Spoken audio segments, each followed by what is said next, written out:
Kamu berada di bawah gunung. Ada ribuan orang di sana.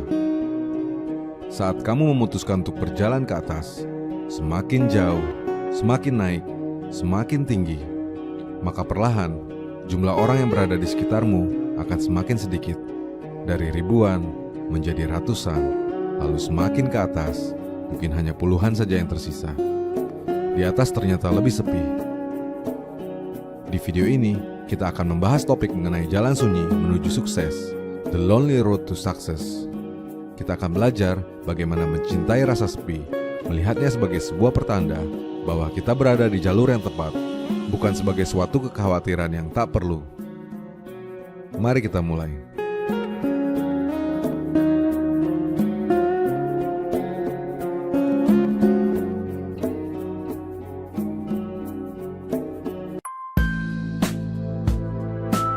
Gunung adalah sebuah analogi. Ada banyak sekali kisah dari orang-orang sukses yang harus berjalan sendiri ketika menampaki jalan menuju puncaknya. Bukan karena mereka memilih untuk menyendiri, tetapi karena orang-orang di sekitar meninggalkan mereka, atau mereka lah yang mau tak mau harus meninggalkan orang-orang itu untuk terus berjalan. Pada lereng dan lembah itu, pada curamnya jalan dan cerukan yang dingin, sekitar yang tadinya ramai, semakin ke atas akan semakin sepi. Dalam perjalanannya, kita akan lebih sering melihat bayangan kita sendiri, bukan teman-teman yang biasanya bersama-sama dengan kita. Beberapa mungkin ikut, selebihnya tidak. Ada yang jatuh sekali, tak lagi mau bangkit berdiri. Ada yang tak kuat dengan angin yang dingin. Ada yang terus mengeluh, lalu mundur dengan teratur. Beberapa yang lain barangkali mencari jalannya sendiri. Namun satu yang pasti, banyak di antaranya akan tetap tinggal di bawah.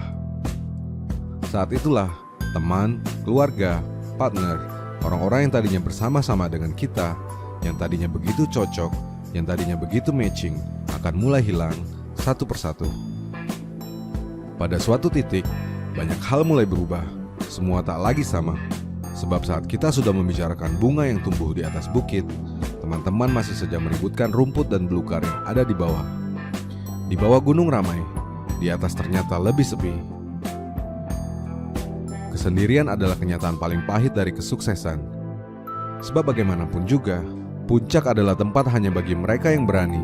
Berani membuat komitmen, berani bertahan, berani bersabar, berani melakukan, berani merasakan sepi.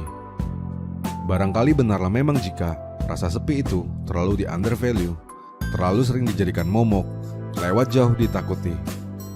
Mari kita berdiskusi tentang bagaimana kita sebaiknya memaknai rasa sepi dengan Mas Aji Santoso Putro. Hai Mas Aji. Halo Mas Rian. Bagaimana sih mendefinisikan rasa sepi itu, Mas? Ya, kalau tentang definisi itu sendiri ya, atau penjelasan apa itu sepi, saya tidak begitu memahami secara definisi. Tapi secara rasa, kalau yang saya pahami itu rasa sepi itu memang dibutuhkan. Gitu. Jadi rasa sepi itu sebaiknya tidak perlu terlalu dibenci. Gitu.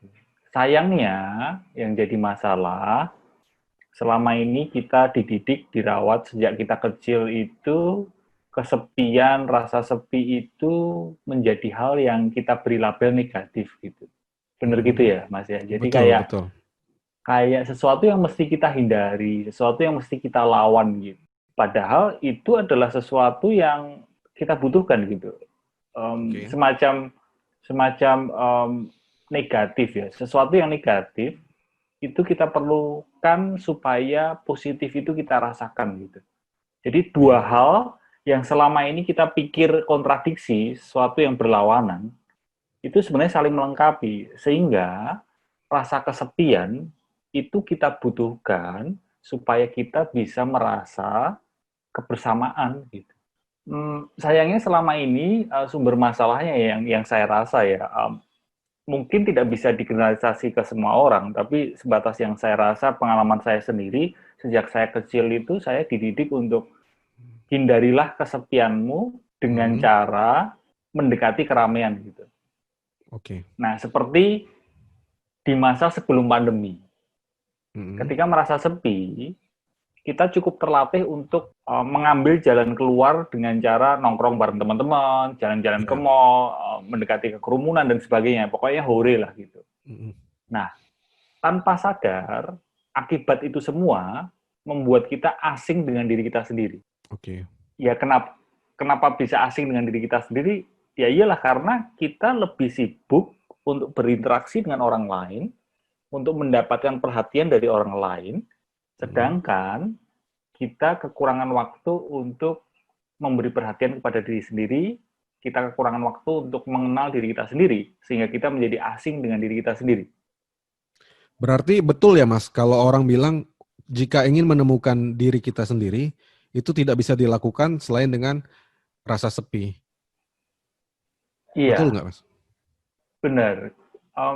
Karena kita, ketika kita sibuk menghindari sepi, kita berada di keramaian, kita tidak ada upaya atau minim sekali upaya kita untuk mengenal diri sendiri. Gitu. Kita jadi kayak melupakan diri kita sendiri. Kita ingin menjadi sama dengan orang lain kan di tengah keramaian gitu. Mm-mm. Contoh bukan hanya keramaian secara fisik lah, keramaian secara maya saja. Ketika kita terlalu lama scrolling di media sosial media, Iya.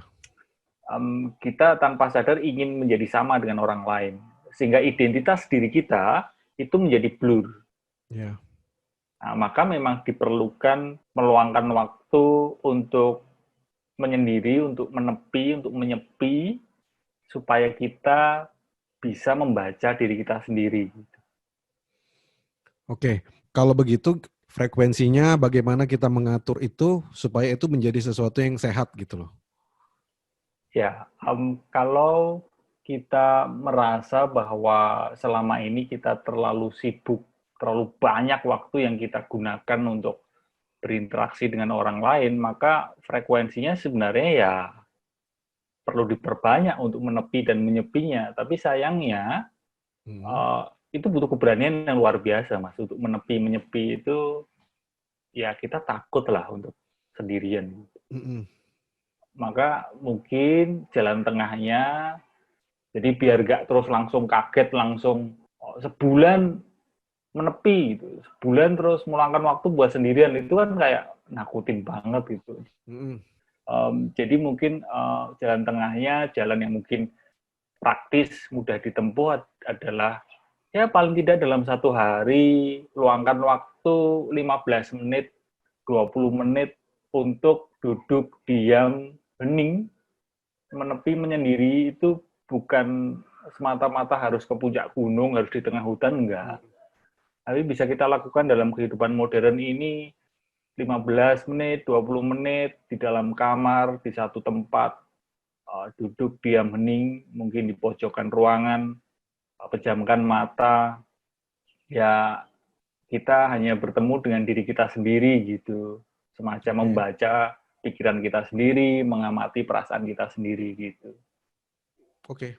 Nah, Mas, apakah Mas Aji percaya jika untuk menjadi orang yang sukses, kita perlu berteman dengan rasa sepi? Bukan cuma rasa sepi yang tadi kita menyempatkan waktu setiap hari di rumah, Iya. 10 Iya. menit, 15 menit, bukan itu. Tetapi Iya. lingkungan kita akan berubah gitu. Karena orang Iya. sukses biasanya akan bersama dengan orang yang sukses. Orang yang tidak sukses, mereka kumpul dengan orang yang tidak sukses. Iya. Orang pemabuk Iya. berkumpul sama pemabuk gitu. Nah, Iya. bagaimana menjelaskan ini? Apakah Mas Aji percaya jika ingin mencapai kesuksesan, jalan itu selalu sepi?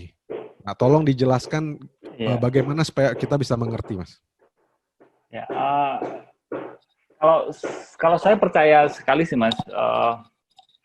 Jadi saya percaya bahwa kalau impian kita belum bikin kita kesepian, kemungkinan besar impian kita ini belum besar gitu. Jadi semakin kita merasa kesepian karena impian kita, itu kemungkinan ya itulah jalan kita gitu.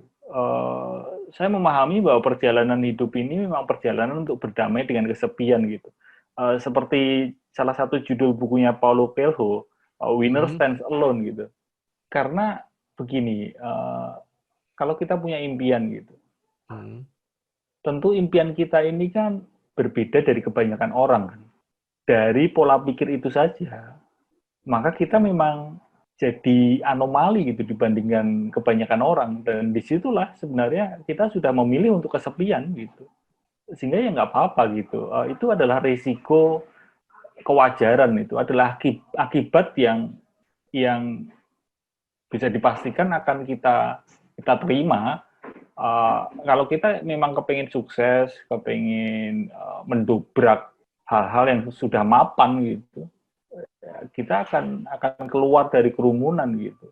Dan layaknya serigala ya, serigala di bawah bukit itu biasanya memang lebih ramai gitu, lebih lapar gitu. Ada istilah kan, serigala di bawah bukit itu lebih lapar dibandingkan serigala di atas bukit gitu. Ya semakin kita sukses akan semakin kesepian, semakin kita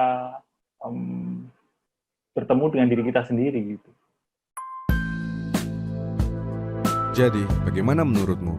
Apakah kamu merasa ada yang berubah dengan lingkunganmu? Apakah kamu mengalami alienasi, keterasingan, kesunyian, rasa yang lebih sepi?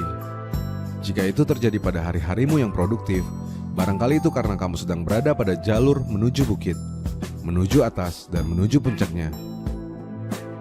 Kondisi tersebut kadang terasa buruk, membuat kita bertanya, apa yang salah dengan diri kita? Tapi itu mungkin sebaliknya, sebuah pertanda bahwa kita ternyata sedang berada di jalur yang tepat. Silakan berikan komentar dan beri pendapatmu, atau ceritakan pengalaman yang kamu miliki dari topik kita kali ini. Saya, Rianto Astono.